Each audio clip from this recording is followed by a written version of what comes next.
रहमानिर्रहीम। नाज़रीन अस्सलाम वालेकुम। आज आपके सामने मैं एक बार फिर से BPCC 132 के हवाले से एक नए यूनिट के साथ एक नए मौजू पर गुफ्तगू करने के लिए मौजूद हूँ। आज जिस उन्वान पर जिस मौजू पर हम गुफ्तगू करेंगे, उस उन्वान से, उस लफ्ज़ से, उस मौजू से हम सभी बखूबी वाकिफ़ हैं। रोज़मर्रा की ज़िंदगी में और आम बोलचाल की ज़ुबान में अक्सर हम इस लफ्ज़ का इस्तेमाल करते हैं,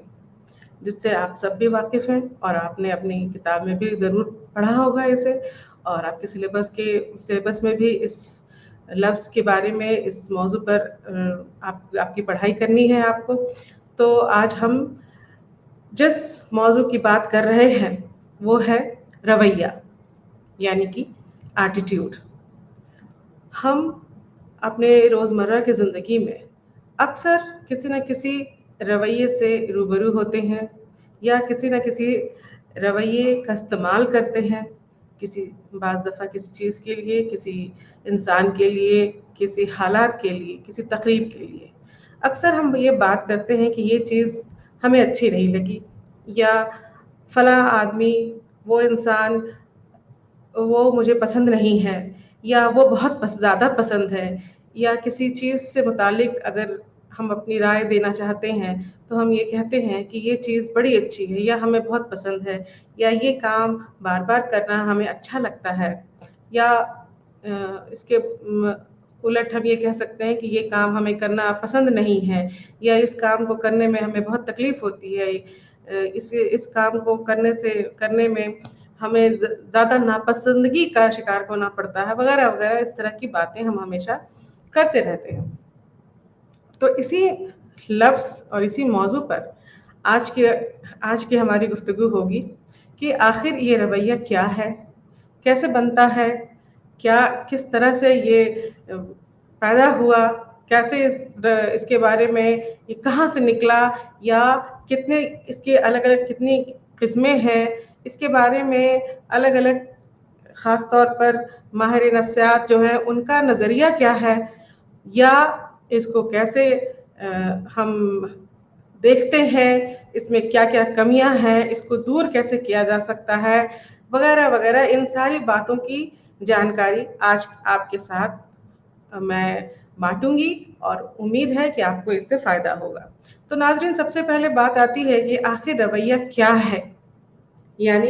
एटीट्यूड, जिसे हम अंग्रेजी में एटीट्यूड कहते हैं, वो क्या है। तो एटीट्यूड या रवैया एक ऐसी फीलिंग है,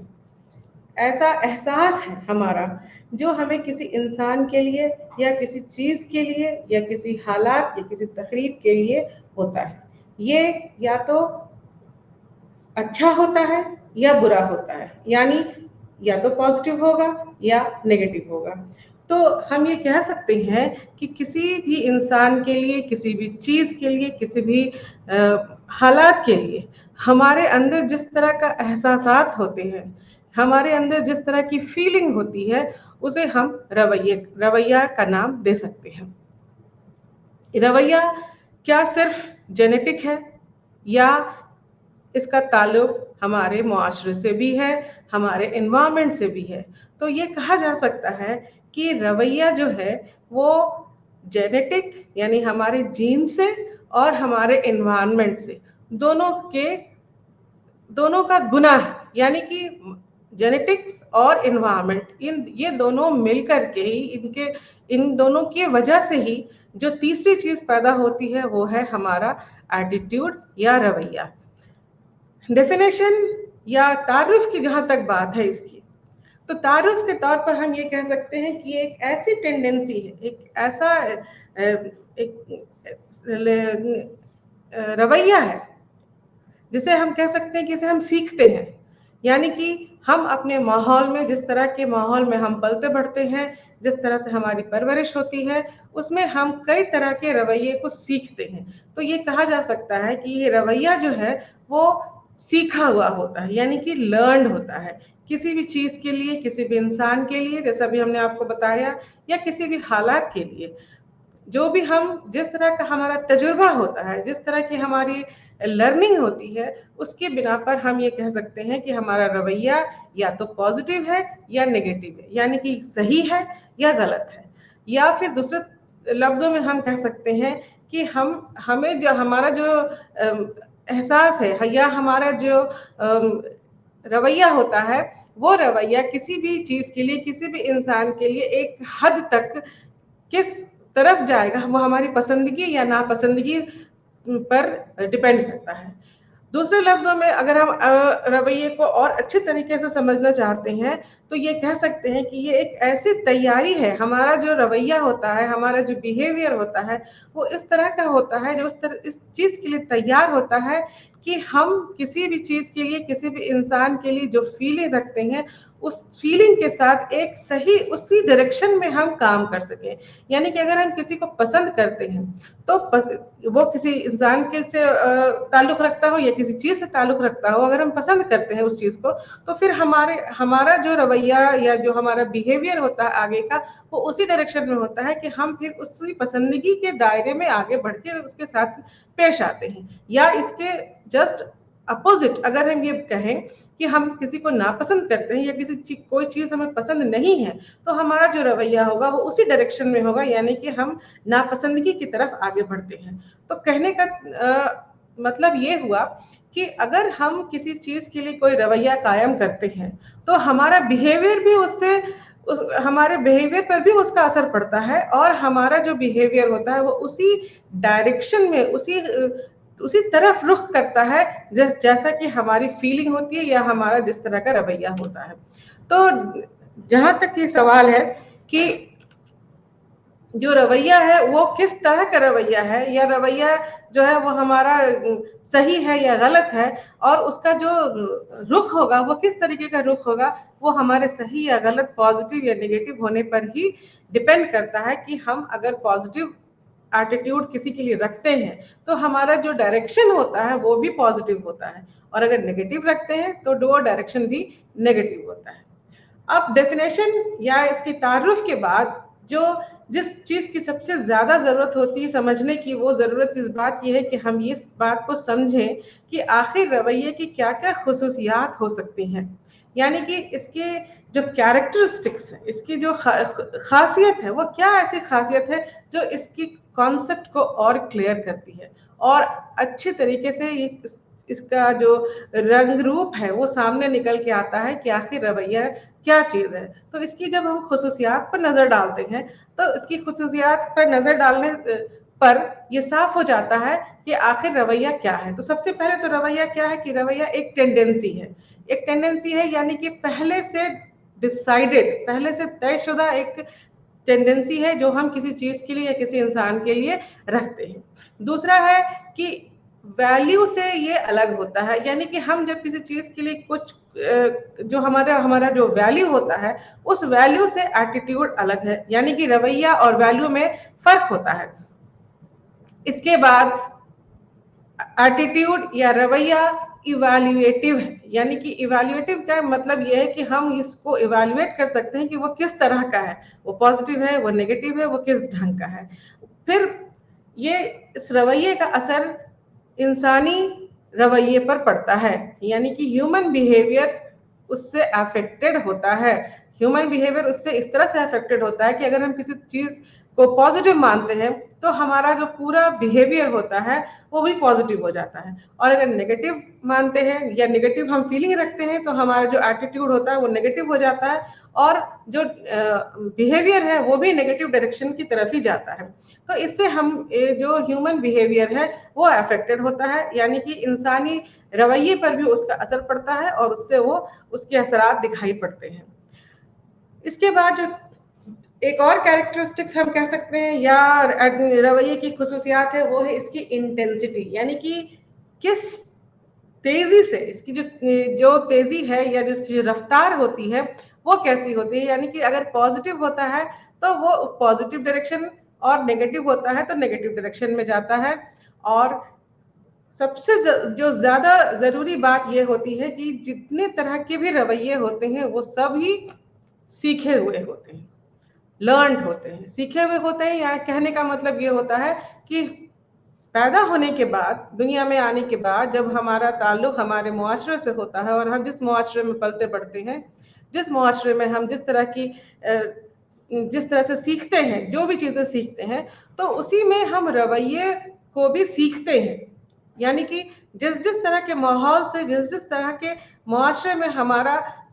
आमना सामना होता है, तो हम वहाँ से कई एक तरह के रवैये को सीखते हैं, जिसमें से कुछ बातें हम सीख करके अपने ऊपर उसको अपना लेते हैं, हमारा जो दिमाग है उसको एक्सेप्ट कर लेता है, और हम फिर हमारा रवैया उसी ढंग का हो जाता है जिस तरह का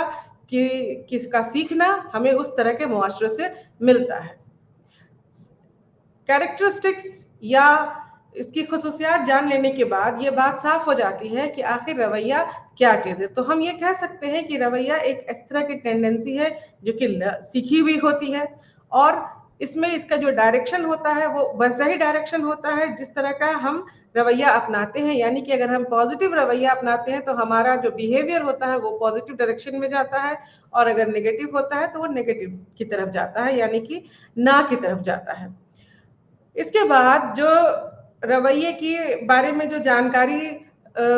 लेनी है, वो जानकारी ये है कि रवैये की साख्त क्या है, यानी कि स्ट्रक्चर ऑफ एटीट्यूड। आखिर ये जो रवैया है इसकी बनावट कैसी है, क्या इसके कितने क्या क्या कंपोनेंट होते हैं। तो इसको माहिर नफ्सियात ने बताया कि रवैये की 3 तरह की साख्त है, या इसके जो कंपोनेंट है वो 3 तरह के कंपोनेंट हैं। एक को उन्होंने अफेक्टिव कहा, दूसरे को बिहेवियरल कहा, और तीसरे को कॉग्निटिव कहा। अफेक्टिव का मतलब या उसका जो ताल्लुक होता है वो फीलिंग से होता है, एहसास से होता है। बिहेवियर का ताल्लुक रवैये से है, और कॉग्निशन का ताल्लुक हमारे दिमागी सलाहियत से है, यानी कि हमारे कॉग्निशन से है, जहाँ पर हमें हायर मेंटल ऑर्डर प्रोसेस के बारे में जानकारी मिलती है। यानी कि हमें सोचने समझने की, हमारे अंदर सोचने समझने की जो सलाहियत है वो जिससे ताल्लुक रखता है वो हमारा कॉग्निशन होता है। इस दूसरे स्लाइड में आप ये देख सकते हैं आसानी से कि इसमें एक बाघ है और एक बच्चा है। कॉग्निटिव इफेक्ट में इस बात की जानकारी मिलती है कि बाघ एक ऐसा जानवर है जो इंसानों को खा सकता है, यानी कि इंसान की जिंदगी इंसान की जिंदगी में उसका सामना होने से इंसान की जिंदगी खतरे में पड़ सकती है, क्योंकि बाघ इंसान को खा सकते हैं। ये इस बात की जानकारी हमें हमारे कॉग्निशन से मिलती है, जहां पर हमें प्रायर इंफॉर्मेशन पहले से ये जानकारी मिली रहती है कि बाघ एक खतरनाक जानवर है। अफेक्टिव कंपोनेंट हमें ये बताता है कि अगर बाघ हमारे सामने जैसे ही आ जाता है तो हम डर जाते हैं और हम वहां से भागने की कोशिश करते हैं, लेकिन भागे अभी हम अफेक्टिव कंडीशन में जब तक है, ये अफेक्टिव कंपोनेंट जब तक हम पर हावी होता है तब तक हमें सिर्फ इस बात की फीलिंग होती है कि ये बाघ एक खतरनाक जानवर है, और अगर ये मेरे सामने आया तो हम बुरी तरह से डर जाते हैं, और जैसे ही डर जाते हैं हमारा जो बिहेवियरल कंपोनेंट है वो एक्टिव हो जाता है और हम वहां से फिर भाग जाते हैं। तो इस तस्वीर में, इस स्लाइड में आप ये आसानी से देख सकते हैं कि एक बाघ जो है, तो जब कॉग्निटिव इफेक्ट होता है तो हमें सिर्फ इस बात की जानकारी रहती है कि एक वो खतरनाक जानवर है जो इंसानों को खा सकता है। अफेक्टिव कंपोनेंट जो हमें इस बात की एहसास कराता है कि बाघ को देख करके हमें डर का एहसास होना शुरू हुआ, और बिहेवियरल कंपोनेंट एक्टिव होने से ये हम बाघ को देखते ही भाग खड़े होते हैं, क्योंकि हमें इस बात का डर होता है कि बाघ चूंकि एक खतरनाक जानवर है और अगर हम उसके सामने खड़े रहे तो वो हमें भी खा सकता है और हमारी जान जा सकती है, इसलिए अपनी जान बचाने के लिए हम वहां से भाग जाते हैं। तो रवैये के का जो स्ट्रक्चर है, जो उसकी साख्त है, उसमें ये तीनों बातें एक साथ काम करती हैं कि किसी भी चीज के लिए जो हमारा रवैया जो कायम होता है वो कॉग्निटिव, इफेक्टिव और बिहेवियरल, ये तीनों कंपोनेंट की वजह से होता है, कि जिसमें हमें किसी खास चीज के बारे में पहले से कोई जानकारी होती है, उस जानकारी से जुड़ा हुआ हमारा एहसास या हमारी फीलिंग होती है, और उन दोनों की वजह से जो बिहेवियर, जिस तरह का बिहेवियर होता है वो बिहेवियर हमारा रवैया होता है। यानी कि हम तब जाके हम जिस तरह का भी बिहेवियर करते हैं वो बिहेवियर ही वो हमारा रवैया होता है। तो कुल मिला के ये कहा जा सकता है कि रवैये के स्ट्रक्चर में 3 कंपोनेंट होते हैं, जिसे ABC कंपोनेंट कहा जाता है। ए से अफेक्टिव कंपोनेंट, बी से बिहेवियरल कंपोनेंट और सी से कॉग्निटिव कंपोनेंट। तो अफेक्टिव, कॉग्निटिव और बिहेवियरल कंपोनेंट मिलकर के किसी रवैये को कंप्लीट करते हैं। अब जब स्ट्रक्चर हम ने समझ लिया, तब बारी आती है कि रवैये का अफ़ाल, उसके फंक्शन कैसे क्या क्या है। तो उसके माहिर नफ्सियात ने, खास करके समाजी नफ्सियात ने 4 तरीके के अफ़ाल को, 4 तरीके के फंक्शन को रवैये के लिए खास बताया गया, अहम बताया गया। ये 4 रवैया है: adaptive, ego defensive, self expressive और नॉलेज। यानी कि अडैप्टिव फंक्शन में क्या होता है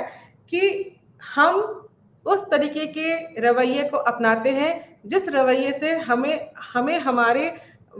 जिस काम को हम कर रहे हैं उस काम को करने में हमें फायदा होता है। यानी कि ज्यादातर हमें इस बात की उम्मीद होती है कि हमें रिवॉर्ड मिलेगा, हमें इनाम मिल सकता है उसके लिए। इस बात की हमको, अगर जिस चीज में ज्यादा चांसेस होते हैं, इस बात का मौका जहां ज्यादा होता है कि रिवॉर्ड मिलेगा और पनिशमेंट कम मिलेगा, तो हमारा रवैया उसी काम की तरफ होता है जिस काम में हमें रिवॉर्ड मिलने की उम्मीद ज्यादा होती है। मिसाल के तौर पर, जैसा कि आपके स्लाइड में यहाँ पे दिखाया जा रहा है कि अगर एक बिजनेसमैन है जो बिजनेस करता है, तो उसका जो रवैया होगा वो प्रो कैपिटलिस्ट होगा और एंटी कम्युनिज्म होगा। यानी कि वो उसमें, चूंकि वो बिजनेसमैन है और उसको बिजनेस में कैपिटल की जरूरत ज्यादा होती है, तो उसका जो एटीट्यूड होगा ना, वो कैपिटलिस्ट की तरफ ज्यादा फेवरेबल होगा और कम्युनिज्म की तरफ उसका एटीट्यूड कम होगा। इसके बाद जो दूसरा फंक्शन है वो है ईगो डिफेंसिव फंक्शन, जिससे हम और आप रोज हमारा वास्ता पड़ता है और हम अपने रोजमर्रा की जिंदगी में इसका इस्तेमाल रोज करते हैं, जिसे कहते हैं ईगो डिफेंसिव। ईगो डिफेंसिव में हम क्या करते हैं कि हम जिस चीज को पाना चाहते हैं, अगर वो चीज हमें नहीं मिलती है, तो हमारा रवैया क्या होता है कि हम उस चीज के लिए कोई ना कोई एक ऐसा सूटेबल एक उसकी वजह ढूंढ लेते हैं कि अगर ये चीज हमें ना मिली तो चलो कोई बात नहीं है, उस चीज में ही वो खराबी थी जिसकी वजह से वो चीज ना मिली, तो ज्यादा अच्छी बात हुई। जैसे कि आपको इस स्लाइड में दिखाया जा रहा है और आपने बहुत ज्यादा सुना भी होगा एक कहावत कि अंगूर खट्टे हैं। तो अंगूर खट्टे हैं वाली जो कहावत है वो इसलिए बनी क्योंकि अंगूर तक हमारी पहुंच ही नहीं थी। अंगूर तक पहुंचना उस लोमड़ी के लिए काफी मुश्किल था, क्योंकि वो अंगूर बहुत जो ऊंचाई पर थी और उस लोमड़ी जो है वो ऊंचाई तक नहीं चढ़ सकती थी। इसलिए उसने ये तय किया, अपने आप इस बात को कह करके अपने को सेटिस्फाइड कर लिया कि अंगूर खट्टे हैं, इसको लेने से कोई हासिल नहीं है, इसलिए इसको हमें छोड़ देना चाहिए। तो अपने रोजमर्रा की जिंदगी में भी बाज दफा हम इस तरह के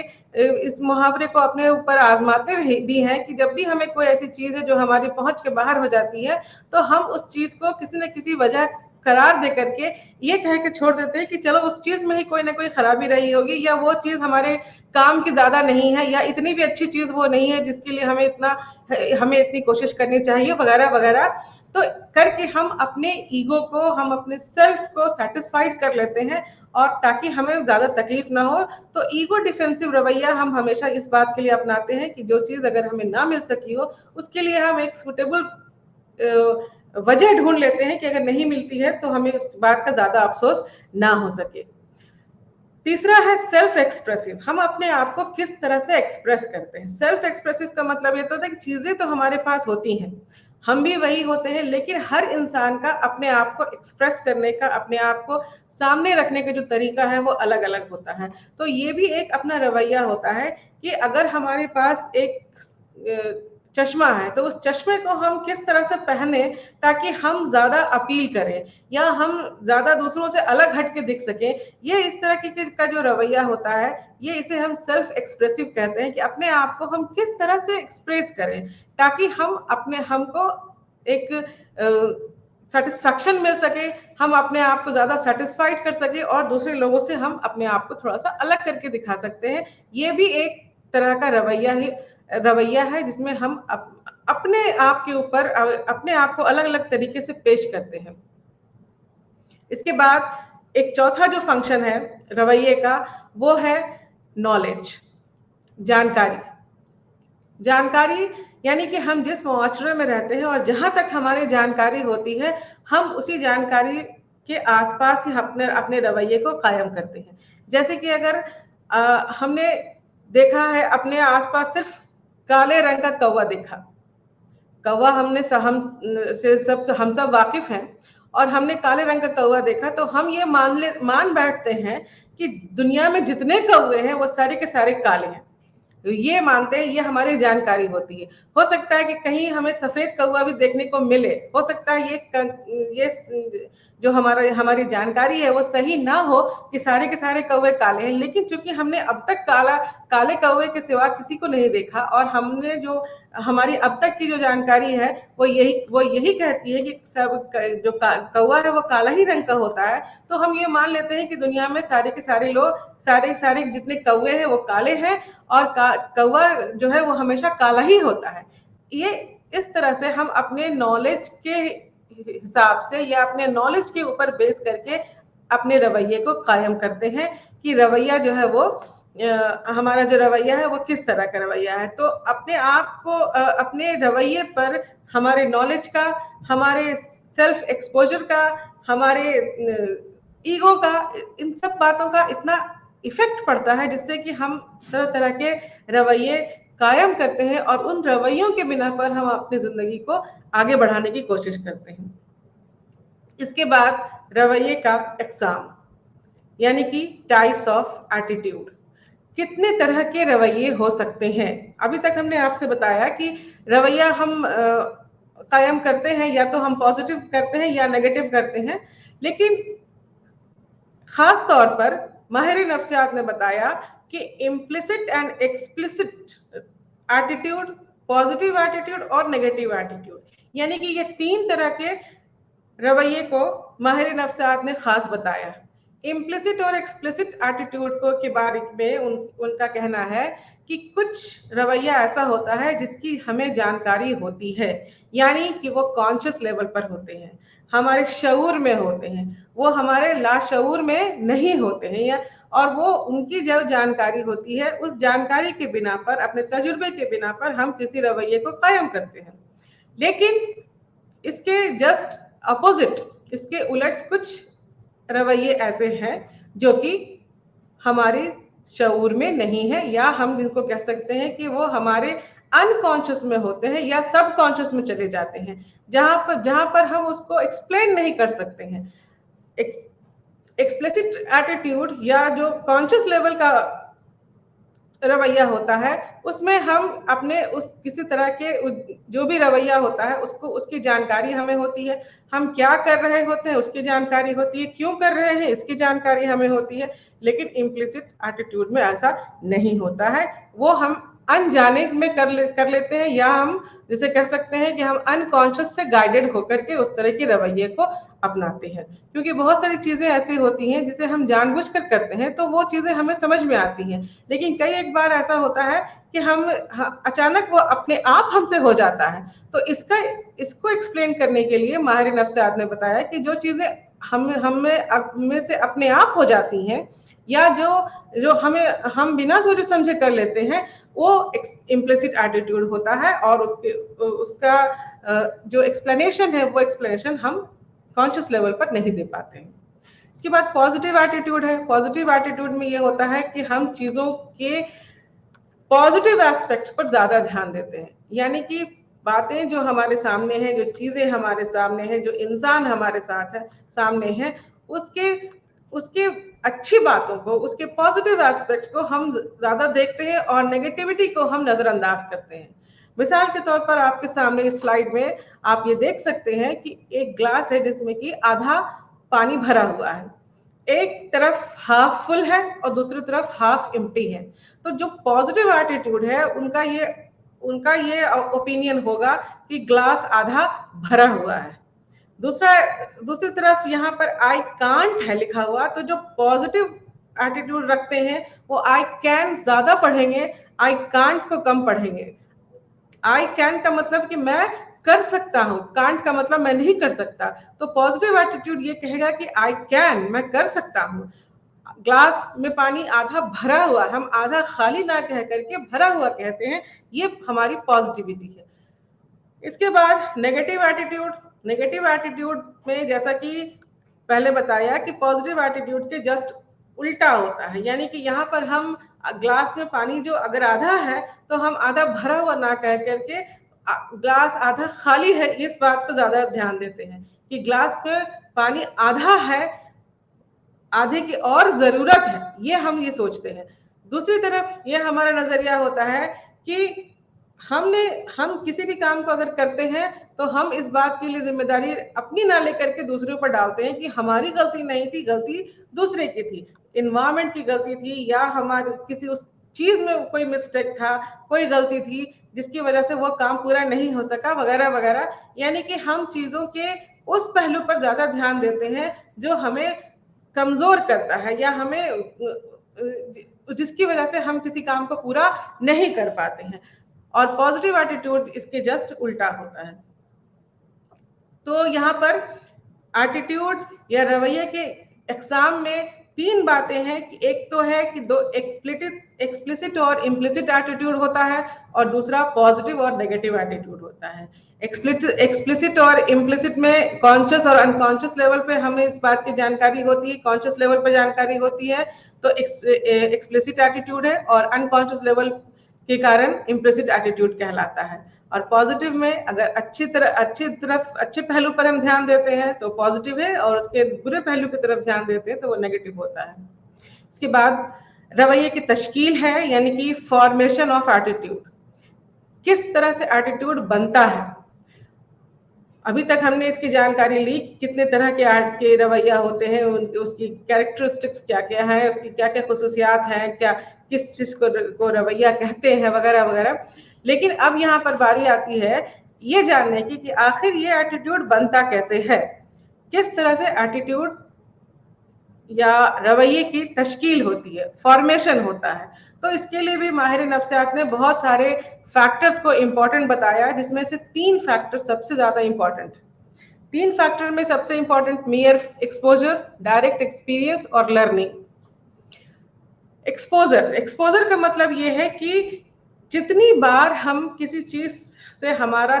तारुफ होता है, जितनी बार हम उसके कांटेक्ट में आते हैं, जितनी बार हम उस चीज से हमारा सामना होता है, तो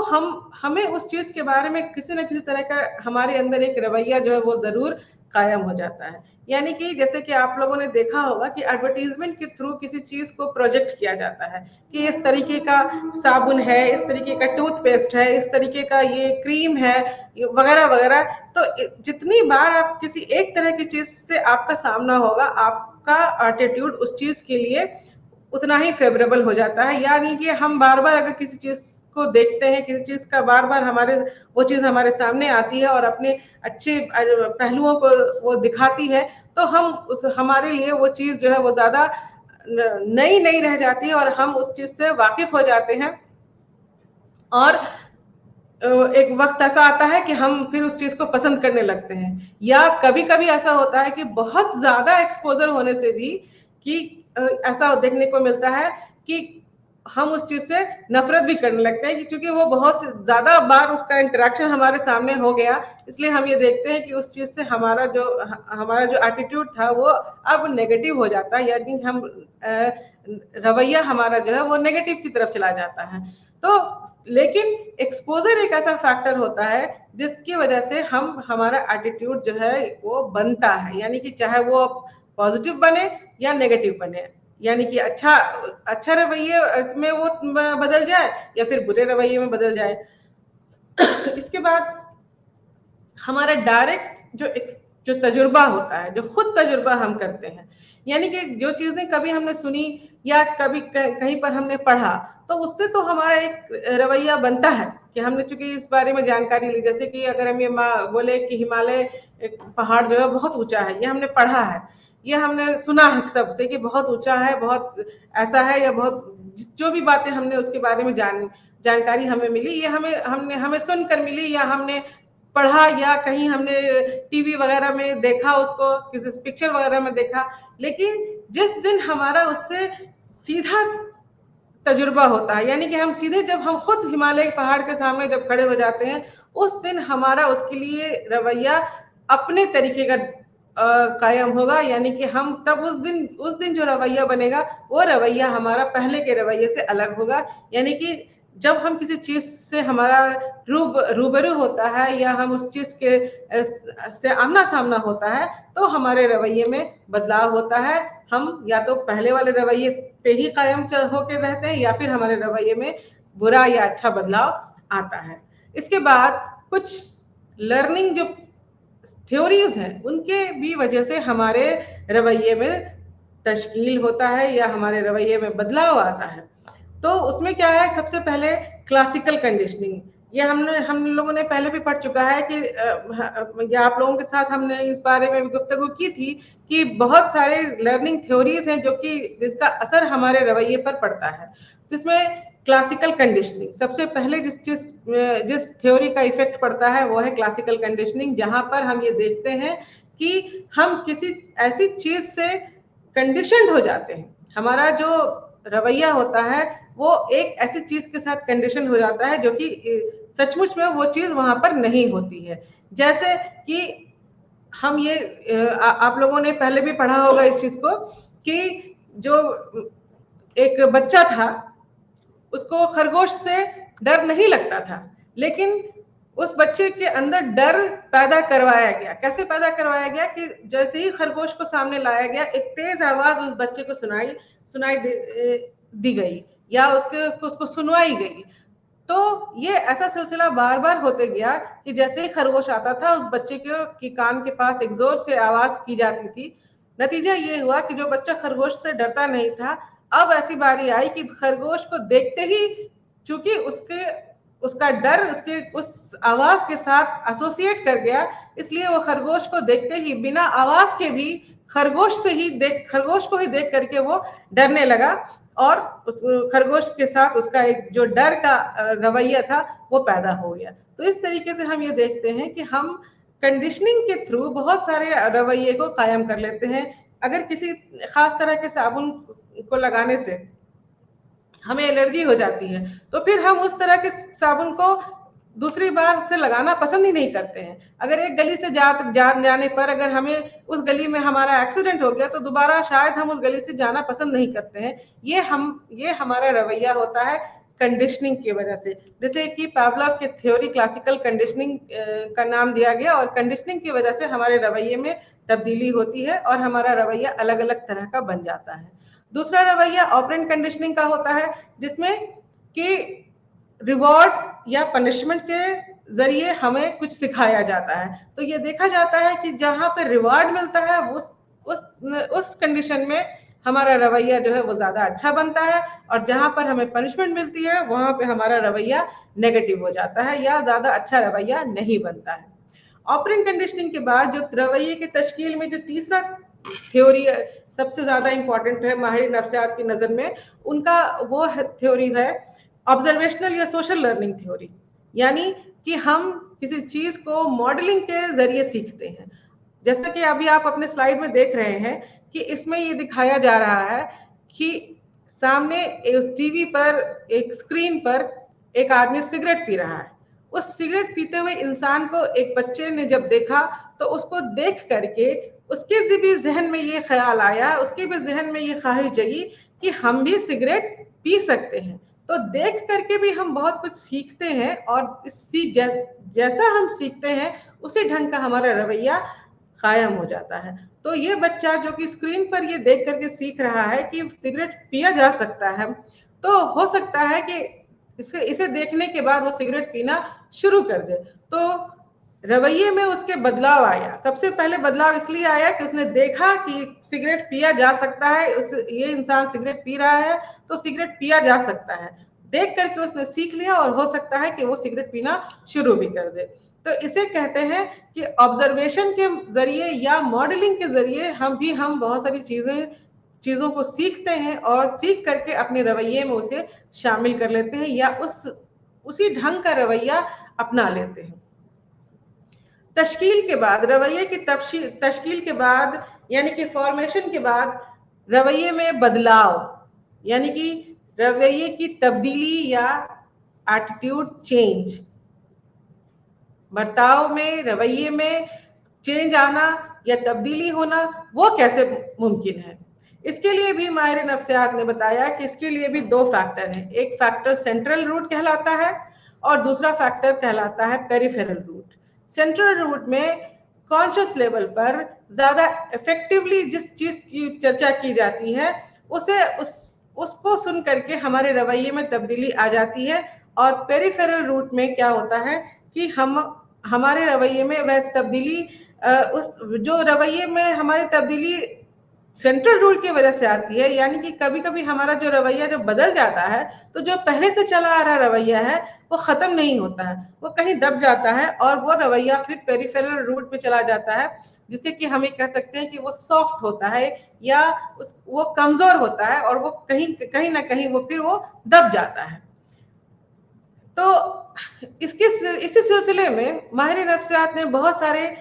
नजरियात पेश किए, यानी कि बहुत सारे जो उनके थ्योरीज है वो सामने आए कि आखिर रवैये की जो तब्दीली होती है वो कैसे होती है। इस सिलसिले में हाइडर ने सबसे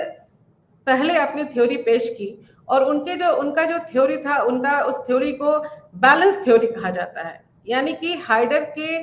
तवाजन का नजरिया है, बैलेंस का नजरिया। क्या बैलेंस का नजरिया है कि हाइडर ने इनके थ्योरी को POX नाम दिया जाता है। POX यानी कि P से पर्सन या इंसान, O से फिर दूसरा इंसान और X से कोई चीज या कोई ऑब्जेक्ट जिसे हम कह सकते हैं। इसमें जैसे पहले स्लाइड में आप ये देख रहे हैं कि एक इंसान है, उसके बगल में दूसरा इंसान है जिसने ये कहा कि मुझे केलॉग्स पसंद है, दूसरी तरफ फिर एक कॉर्नफ्लेक्स का एक डब्बा है और तीनों में प्लस है, यानी कि वो इंसान जो दूसरा इंसान है और जो तीसरा है उन तीनों में प्लस है। तो प्लस प्लस प्लस ये तीनों मिलकर के एक बैलेंस रवैये को बनाते हैं, यानी कि तीनों तरफ एक चीज जो है वो तीनों को पसंद है तो वो एक रवैया जो है वो बनता है, बैलेंस रवैया बनता है। दूसरे स्लाइड में आप ये देख सकते हैं कि जब हम ये कहते हैं कि तीनों तरफ प्लस है, यानी कि एक इंसान दूसरे को और दूसरे इंसान तीसरे को पसंद करता है, तो यहाँ पर बात नेगेटिव नहीं होती है या इम्बैलेंस की नहीं होती है, बल्कि बात ये हुई कि ये तीनों में बराबर है, तीनों की पसंदगी जो है वो बराबर है, इसलिए बैलेंस है। लेकिन अगर दो इंसान एक दूसरे को पसंद कर रहा है और तीसरा पसंद नहीं कर रहा है तो बात होती है कि एक तरफ प्लस है तो दूसरी तरफ प्लस है, और इन दोनों प्लस प्लस के बाद एक जो तीसरा माइनस होता है, इनको अगर हम गुना करते हैं तो प्लस प्लस प्लस और प्लस माइनस माइनस होता है। तो माइनस जहां आ गया यानी कि वो उसकी जो पसंदगी है वो कम पड़ गई, तो वो स्टेबल नहीं हुआ, यानी कि उसको हम अनबैलेंस कहते हैं। तो यहाँ पर हाइडर ने ये बताया कि अगर दो लोगों की पसंदगी है और तीसरी की पसंदगी नहीं होती है तो वहां पर बैलेंस जो है वो एटीट्यूड में, रवैये में बैलेंस नहीं होता है और वो जो रवैया है वो अनबैलेंस रवैया कहलाता है। तो POX थ्योरी में हाइडर ने ये बताया कि प्लस और माइनस तीनों में होता है, यानी कि या तो तीनों लोग एक दूसरे को पसंद करें, एक से दूसरा, दूसरे से तीसरे, पहले से तीसरे को पसंद करें तो बैलेंस होगा, जो रवैया है वो बैलेंस होगा। या अगर दो लोग एक दूसरे को पसंद नहीं करते हैं और एक पसंद करते हैं तब भी बैलेंस होगा, क्योंकि माइनस माइनस प्लस होता है और जो फिर प्लस को हम प्लस प्लस से मल्टीप्लाई करते हैं तो वो फिर प्लस कहलाता है। यानी कि इस थ्योरी के हिसाब से ये बात जाहिर होती है कि अगर दो लोग एक दूसरे को नापसंद करें और तीसरा पसंद करता है तो भी जो रवैया है वो बैलेंस होगा। लेकिन अगर दो लोग एक दूसरे को पसंद करते हैं और तीसरा उसको नापसंद करता है तो यहाँ पर बैलेंस जो है वो नहीं होगा और इसे हम इसमें जो रवैया है हमारा वो इम्बैलेंस होगा। इस तरीके से इसी चीज को एक और एग्जाम्पल्स के साथ, एक और मिसाल के साथ हाइडर ने यहाँ पर पेश करने की कोशिश की है। जैसे इस स्लाइड में अभी आप देख सकते हैं कि एक छोटा बच्चा है जिसे पालक पसंद नहीं है, लेकिन एक कैरेक्टर है जिसे पालक बहुत पसंद होता है। तो यहाँ पर देखिए कि दो तरफ प्लस प्लस है, और यानी कि वो कैरेक्टर जिसे पालक पसंद है और एक पालक, लेकिन उस छोटे बच्चे को पालक बिल्कुल पसंद नहीं है, क्योंकि लेकिन यहाँ पर क्या होता है कि प्लस प्लस हो गया और तीसरा माइनस हो गया, तो यहाँ पर जो रवैया होगा वो बैलेंस नहीं होगा, यानी कि प्लस प्लस और प्लस माइनस माइनस हुआ, इसलिए चूंकि रिजल्ट हमारा माइनस में आता है तो यहाँ पर रवैया जो है वो पॉजिटिव नहीं होगा या फेवरेबल नहीं होगा और इसको हम बैलेंस नहीं कहेंगे। इसी सिलसिले में रवैये के चेंज के या रवैये के बदलाव में हम ये कहें कि जो दूसरी थ्योरी फेस्टिंगर ने दी उनका ये था कि इल्मी इख्तिलाफ नजरिया, cognitive dissonance theory. Cognitive dissonance theory का क्या मतलब है? कॉग्निटिव डिसोनेंस थ्योरी का मतलब यह है कि जब हम किसी रवैये को अपनाते हैं तो हमारे अंदर हमारा जो कॉग्निशन है वो हमें उसके बारे में कुछ जानकारी देता है। जैसा कि अभी इस स्लाइड में आप इस स्लाइड में देख रहे हैं, दूसरी तरफ भी आप देख रहे हैं कि ये थ्योरी ये बताता है कि जब हम किसी रवैये को अपनाते हैं तो हमारे कॉग्निशन में दो तरह के या अलग अलग जो हमारी जो सोच है वो पैदा होती है, जिससे कि हमारे अंदर कुछ इख्तिलाफ पैदा होता है, ये हम कह सकते हैं कि यानी कि जैसे कि हम ये मिसाल के तौर पे ये कह लें कि जो झूठ बोलने वाले लोग हैं वो बुरे होते हैं, लेकिन ये हम जानते हैं कि जो झूठ बोलने वाले लोग होते हैं वो बुरे होते हैं, लेकिन हमने सिर्फ एक झूठ कहा, ये कहकर हम अपने झूठ को एक वजह देते हैं, एक अपने झूठ को या अपने गलत चीज को एक सही वजह देते हैं, जिससे कि हमारे अंदर जो इख्तिलाफ था, जो हमारे अंदर जो वो नापसंदगी हो रही थी वो कुछ हद तक कम हो जाती है। दूसरे स्लाइड में यहाँ पर आप देख सकते हैं कि इस नजरिए को फेस्टिंगर ने इस तरीके से पेश किया कि बीच एक्शन और बिलीफ, यानी कि जो हम काम करते हैं और हमारा जो यकीन होता है उसके बीच में अगर जो तालमेल नहीं होता है उससे डिसोनेंस पैदा होता है, यानी कि इख्तिलाफ पैदा होता है। इस इख्तिलाफ में अगर हम अपने बिहेवियर में, अपने यकीन में कुछ चेंज करें, अपने एक्शन में कुछ बदलाव डालें और अपने उस दूसरी चीज को देखने के समझने के नजरिए में कुछ बदलाव करें तो उससे डिसोनेंस जो है वो घट जाता है, यानी कि इख्तिलाफ जो है वो कम हो जाता है और हमारा जो नजरिया है वो सही हो जाता है या हम उसको अपनाने लगते हैं। इसी दौरान या इसी सिलसिले में हम ये कह सकते हैं कि इसकी कुछ वजूहात हैं, यानी कि इल्मी इख्तिलाफ के कुछ अलग अलग वजह है। क्या वजह हो सकती है? इसमें सबसे पहली वजह जो है वो है कुछ ऐसे काम, जबरी तामील का रवैया, यानी कि फोर्स्ड कंप्लायंस बिहेवियर। कुछ काम हमें ऐसा करना होता है जो हम करने के लिए मजबूर होते हैं,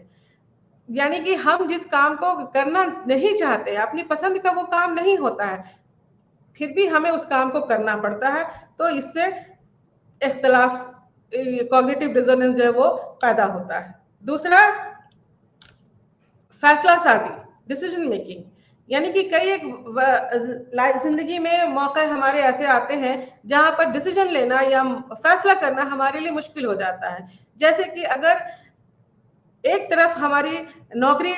लग गई और दूसरी तरफ हमारी शादी भी तय हो गई, अब हमारे लिए ये बहुत मुश्किल हो जाता है कि हम किस चीज को पहले तवज्जो दें, यानी कि हम पहले नौकरी को चुने या शादी के रस्म को अदा करें। तो यहाँ पर कई एक मौके ऐसे आते हैं हमारी जिंदगी में जब हमें फैसला लेना मुश्किल हो जाता है और जब हम जो फैसला साजी है हमारी, अगर हम इसको लेने में कामयाब हो जाते हैं तो फिर जो डिसोनेंस है, जो इख्तिलाफ है, वो अपने आप घट जाता है। इसके बाद है कोशिश का जवाब, क्या एफर्ट, उसको जो हम जस्टिफाई, कैसे हम अपने कोशिश को जस्टिफाई करें, यानी कि कुछ कभी कभी हम किसी काम को करने के लिए जितनी कोशिश करते हैं वैसा रिजल्ट हमें नहीं मिलता है, यानी कि नतीजा हमें वैसा नहीं मिलता है जितनी हमारी कोशिश रही हो, तो हम अपने कोशिश को उस एफर्ट को जस्टिफाई करते हैं कि हमारी कोशिश तो सही थी, किसी और वजह से ऐसे वो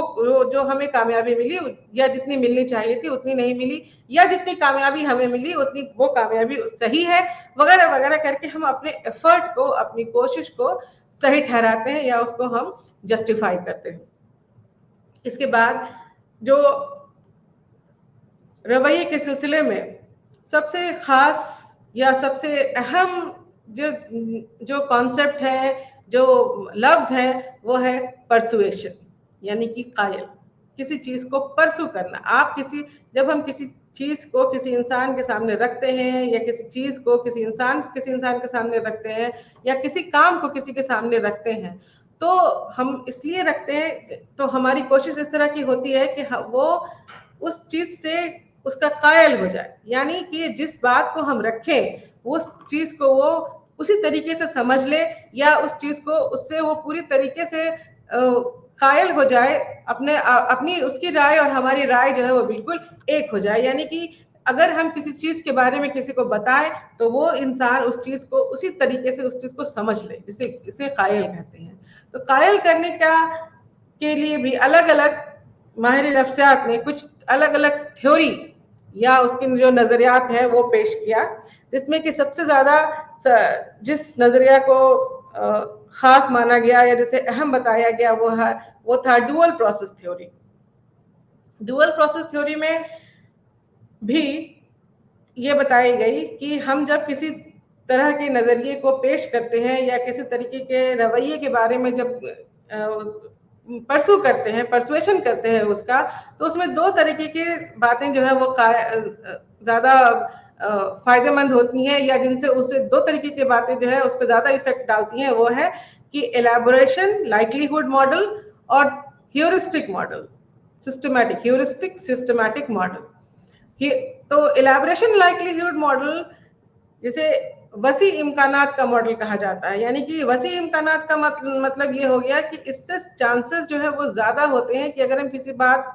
किसी को किसी चीज के लिए अगर परसू कर रहे हैं, कुछ समझाने की कोशिश कर रहे हैं, तो इस बात के चांसेस ज्यादा होंगे कि इसके थ्रू अगर हम उसको समझाते हैं तो वो ज्यादा कामयाब होगा। जिसमें क्या होता है कि इस स्लाइड में अगर आप देख सकते हैं कि कम्युनिकेशन को अटेंशन एंड कॉम्प्रिहेंशन से दो रूट जो हमने आपको पहले बताया, पेरिफेरल रूट और सेंट्रल रूट। सेंट्रल रूट में क्या होता है कि हम हाई लेवल इन्वॉल्वमेंट प्रोसेसिंग होता है, कॉग्निटिव रिस्पॉन्सेस जो है वो ज्यादा होते हैं, बिलीव और एटीट्यूड बदलता है, और फिर बिहेवियर में यानी कि बर्ताव में चेंजेस आता है। और दूसरी तरफ पेरिफेरल में क्या होता है कि लो इन्वॉल्वमेंट होता है प्रोसेसिंग का। अगर हम किसी को कुछ बात समझाते हैं तो सेंट्रल रूट में हाई इन्वॉल्वमेंट है प्रोसेसिंग का, और पेरिफेरल रूट में इन्वॉल्वमेंट जो है वो लो होता है। इसमें बिलीफ चेंज होता है, उसमें कॉग्निटिव रिस्पॉन्स होता है। पेरिफेरल रूट में बिलीव यानी कि जो हमारा यकीन है उसमें बदलाव आता है, और सेंट्रल रूट में कॉग्निटिव रिस्पॉन्स होता है, यानी कि हम सोचते समझते हैं उसके बाद हमारा जो रिस्पॉन्स होता है, यानी कि ये थोड़ा ज्यादा मुश्किल हो जाता है। दूसरी बात है कि पेरिफेरल रूट में बिहेवियरल चेंज होता है, यानी कि हमारे बर्ताव में बदलाव आता है, और सेंट्रल रूट में हमारा यकीन और हमारा जो रवैया है उसमें बदलाव आता है, यानी कि सोच समझ करके हम अपने रवैये में बदलाव लाते हैं। और लास्ट में क्या होता है कि पेरिफेरल रूट के जरिए एटीट्यूड यानी कि रवैये में बदलाव आता है, और सेंट्रल रूट के जरिए पूरे बिहेवियर में, पूरे हमारे बर्ताव में जो है वो बदलाव आता है। तो इस तरह से हम ये देख सकते हैं कि एलैबोरेशन जो है वो एलैबोरेशन मॉडल जो है वो दो रूट के जरिए काम करता है, सेंट्रल रूट के जरिए और पेरिफेरल रूट के जरिए। अगर सेंट्रल रूट के जरिए वो काम करता है तो वो ज्यादा इफेक्टिव होता है, ज्यादा वो असरदार होता है बनिस्बत कि पेरिफेरल रूट के जरिए। यहाँ नेक्स्ट स्लाइड में आप ये देख सकते हैं कि इसमें मोटिवेशन और एबिलिटी, वसी इम्कानात के मॉडल में दो बातें इंपॉर्टेंट होती हैं कि मोटिवेशन और एबिलिटी, यानी कि हम किस काबिलियत के हैं और हम किस तरह से मोटिवेट हो रहे हैं। तो सेंट्रल रूट और पेरिफेरल रूट यहाँ दोनों है अलग अलग। सेंट्रल रूट में सोच समझ करके थिंकिंग है, लॉजिक है, और पेरिफेरल रूट में है कौन सी वजह है, क्यों, वजह क्या है उसकी, कि हम किसी रवैये में अगर बदलाव ला रहे हैं तो उसकी वजह क्या है। तो उसमें सेंट्रल रूट में होता है कि जैसे कि मुझे किस चीज की जरूरत है, उसमें हम सोच समझ के किसी काम को करते हैं। लेकिन पेरिफेरल रूट में हम किसी डर की वजह से, किसी फीलिंग की वजह से, किसी ख्वाहिश की वजह से कुछ वो काम करते हैं तो इसलिए यहाँ पर सेंट्रल रूट के जरिए जो बिहेवियर में बदलाव आता है या हमारे रवैये में जो बदलाव आता है वो ज्यादा इफेक्टिव होता है, और पेरिफेरल रूट की वजह से जो आता है वो थोड़ा कमजोर पड़ता है। इसके बाद ह्यूरिस्टिक सिस्टमैटिक मॉडल जो है, इसमें ह्यूरिस्टिक सिस्टमैटिक मॉडल इस बात की सिफारिश करता है कि हम शॉर्टकट को अपना करके अपने रवैये में बदलाव लाते हैं। यानी कि जिस तरीके से शॉर्टकट का मतलब ये है कि अगर हम किसी चीज हमने किसी से कहीं से सुन लिया या किसी डर की वजह से, किसी चीज की वजह से अपने रवैये में हमारे जो बदलाव आता है वो ह्यूरिस्टिक सिस्टमैटिक मॉडल होता है। इसके बाद है चेंजिंग एटीट्यूड, कायल करने के अमल, प्रोसेस ऑफ चेंजिंग एटीट्यूड, या हम कह सकते हैं कि द प्रोसेस ऑफ परसुएशन, वो क्या है? तो ये 4 तरह के हैं। माहिर नफ्सियात ने 4 तरीके के प्रोसेस को अहम बताया है कि 4 तरीके के प्रोसेस होते हैं जिससे कि हमारे परसुएशन का जो प्रोसेस है या हमारे एटीट्यूड में, हमारे रवैये में बदलाव आता है। ये 4 चीजें हैं: सोर्स, मैसेज, चैनल और ऑडियंस। सोर्स का मतलब ये है यहाँ पर कि किस तरह के सोर्स से हम, किस तरह के जरिए से हम किसी के रवैये में बदलाव लाना चाह रहे हैं। यानी कि जो हमारे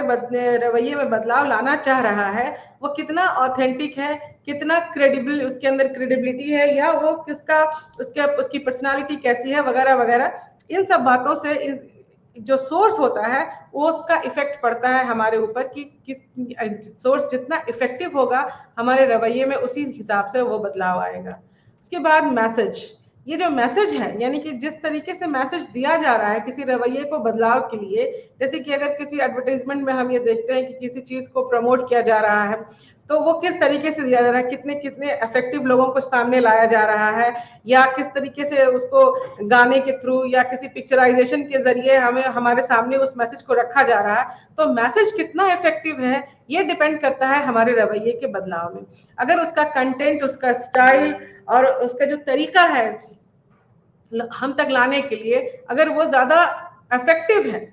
अगर वो हमारे लिए ज्यादा अपील करता है तो हमारे रवैये में बदलाव जल्दी आ सकता है। तो मैसेज एक ऐसा फैक्टर है जिससे कि हमारे रवैये में बदलाव आएगा। उसके बाद है चैनल, यानी कि किस तरीके से, किस चैनल से हमें वो मैसेज हम तक पहुंचाया जा रहा है। यानी कि वो जो जरिया है, वो जरिया जो हम तक आ रहा है, वो रेडियो है, टीवी है, न्यूज़पेपर है, कोई इंसान है, या कोई दूसरा जरिया है इस तरीके का है, आजकल सोशल मीडिया है, उसके थ्रू हमें जिस तरीके से वो मैसेज हमारे सामने आ रहा है उससे भी हमारे रवैये में बदलाव के आसार जो है वो आते हैं, कि वो बदलाव हमें देखने को मिलते हैं। इसके बाद ऑडियंस में ये बात आती है कि हम जिन लोगों के रवैये में बदलाव लाना चाह रहे हैं या जिन लोगों के रवैये में कुछ चेंजेस आना है, वो जो ऑडियंस है वो किस तरीके के ऑडियंस है। यानी कि हम जिन लोगों जो हमारे सुनने वाले हैं वो किस ढंग के हैं, और हम उस तरीके का मैसेज या वो सोर्स उन तक पहुंचा पा रहे हैं या नहीं पा रहे हैं। अगर बहुत जो ऑडियंस है हमारे वो ऐसे हैं जो हमारी बातों से वाकिफ नहीं है, या वो हमें सुन नहीं पा रहे हैं या हमें समझ नहीं पा रहे हैं, तो हम कितने भी इफेक्टिव तरीके से उनके रवैये में बदलाव लाने की कोशिश करते हैं, उनके रवैये में बदलाव आना मुश्किल हो जाता है। यानी कि तब ये कहा जा सकता है कि किस तरह का ऑडियंस हमारे सामने है। अगर हम इस चीज को ध्यान में रख करके उनके रवैये में बदलाव लाने की कोशिश करें तो काफी हद तक उनके रवैये में बदलाव आता है और फिर वो हमसे वाकिफ हो जाते हैं। यानी कि तब ये देखा जाता है कि अगर सामने जो ऑडियंस है उसको ध्यान में रखते हुए हम अपने मैसेज में, अपने अपील में अगर उन सारी चीजों को रखें तो उनसे हमारे ऑडियंस उस चीज को ज्यादा रिसीव करेंगे, क्योंकि वो उनके लायक है। अगर ऑडियंस हमारे ऐसे हैं जो हिंदी नहीं जानते हैं और अगर हम उनके सामने हिंदी में ही रखें तो ये मुश्किल होगा, क्योंकि वो तो समझ नहीं पा रहे हैं। अगर हमारा ऑडियंस ऐसा है जो बच्चा है, जो छोटे बच्चे हैं, या और उनके सामने हम एडल्ट या ओल्ड एज के लोगों के लास्ट कोई चीज सामने रखें तो वो चीज उनके लिए बेकार हो जाती है। तो ऐसे में इस बात को ध्यान रखना जरूरी है कि किस तरह का ऑडियंस है कि हमारे सामने वो अलग अलग तरीके से जो लोग हैं वो किस तरीके से किन लोगों के सामने क्या चीजें रखनी है उसको ध्यान में अगर रखा जाए तो इससे भी बहुत हद तक हमारे रवैये में बदलाव जो है वो आता है। तो रवैये की तश्कील और रवैये के बदलाव ये दो चीजें ऐसी होती है कि एक तो हमारा रवैया जो है वो कायम होता है, बनता है, हमारा जो एटीट्यूड है, हमारा जो रवैया है वो अलग अलग तरीकों से बनता है और अलग अलग तरीकों से उसमें बदलाव भी लाया जा सकता है। यानी कि ये कहा जा सकता है कि जो हमारा रवैया है वो अलग अलग तरीकों से बदल जाता है। इसके बाद कुछ चीजें ऐसी हैं कि जिसको हम कहते हैं कि हम कायल करने के खिलाफ मज़ाहमत यानी कि रेजिस्टेंस टू परसुएशन को रोकता है। क्या चीज रोकता है? रिएक्टेंस। सबसे पहले चीज है वो रद्द अमल। क्या है रद्द अमल? कि हम किसी चीज के बारे में अगर कोई चीज हमारे सामने रखी गई और हम उस चीज के अगेंस्ट, उसके खिलाफ अगर जाकर के उसको दूसरी बात अपनी रखते हैं तो वो पहली वाली बात या जो चीज हमारे सामने रखी जाती है वो कमजोर पड़ जाती है, यानी कि हम रिएक्ट कर देते हैं। जैसे कि आप अपने स्लाइड में यहाँ पर देख रहे हैं, इस स्लाइड में देख रहे हैं कि आपके सामने 4 ब्लॉक हैं। ये 4 ब्लॉक में 4 छोटे छोटे ब्लॉक बने हुए हैं। 2 ब्लॉक को काट दिया गया है। 2 ब्लॉक में उसके एक जो इंसान है उसके जहन में आप ये देख रहे हैं कि उसने 2 ब्लॉक को हटा दिया। तो ये रेजिस्टेंस है, यही रिएक्टेंस है उसने कि इसने 2, सभी में 4 है लेकिन उसमें एक में उसने 2 को अपने से काट दिया, यानी कि उसको उसने रेजिस्ट किया, उसके अगेंस्ट गया वो कि ये नहीं होना चाहिए। इसके बाद पेशगी तंबिया यानी कि फोर वार्निंग में क्या होता है कि आपको ये पता होता है कि पहले से पता है कि हमें क्या करवाना है। यानी कि जैसे कि अगर आपको किसी सियासी तकरीब में बुलाया गया तो उस तकरीब में जब हम जाते हैं तो हमें इस बात का एहसास पहले से होता है कि यहाँ पर क्या होना है, यहाँ पर हमें जो भी सुनने को मिलेगा या जिस चीज के लिए हमें बुलाया गया वो इसलिए बुलाया गया कि हमसे वोट मांगा जाएगा या हमसे इस बार किसी खास पार्टी को सपोर्ट करने के लिए कहा जाएगा वगैरह वगैरह। तो फोर वार्निंग में ये होता है कि पहले से ही हमें किसी चीज की जानकारी ये होती है कि ऐसा होना है, पहले से हम उस चीज के लिए रहते हैं कि तो वो हमारा एटीट्यूड या हमारा रवैया पहले से ही बन जाता है। सिलेक्टिव एक्सपोजर में क्या है कि हम यहाँ पर क्या होता है कि एक खास तरीके के बहुत सारे जितने सारे हमारे मुआशरे में बहुत सारी चीजें हैं तो खास तरह की चीजों पर हम जब ध्यान देते हैं तो वो सिलेक्टिव एक्सपोजर कहलाता है। और तीसरा जो आखिरी है काउंटर आर्ग्यूमेंट में क्या होता है कि कोई चीज जब हमारे सामने है तो उसके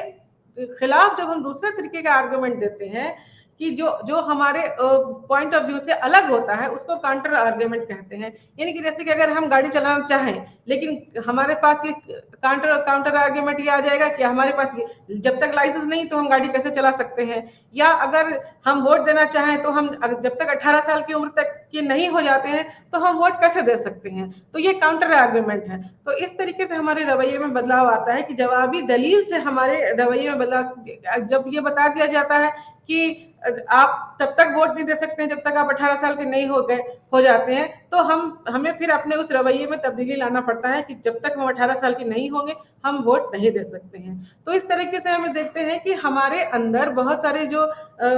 रवैया हमारा जो बनता है वो रवैया उसमें बहुत सारे बदलाव भी होते हैं और उसमें बहुत सारे उसके रेजिस्टेंस भी होते हैं जिसकी वजह से वो एक तरीके के रवैये को बदलना पड़ता है या हमारा जो पहले से जो रवैया आ रहा है उसमें रुकावट पड़ती है जिसकी वजह से, तो इसे हम रेजिस्टेंस ऑफ एटीट्यूड कहते हैं या रवैये में हमारे रुकावट जिसको हम मान सकते हैं वो ये है। तो नाजरीन इस तरह से ये कहा जा सकता है कि रवैया अपने आप में एक बहुत बड़ा एक ऐसा चैप्टर है, एक ऐसा कॉन्सेप्ट है जिसमें बहुत सारी बातें हैं और जिससे अभी आप रूबरू हुए और उम्मीद है कि आपको हमारी इस गुफ्तगू से जरूर फायदा हुआ होगा। और तब तक के लिए अगले क्लास में इंशाअल्लाह हम फिर से आपके सामने एक नए टॉपिक एक नए मौजू के साथ पेश होंगे। तब तक के लिए शुक्रिया, अल्लाह हाफिज।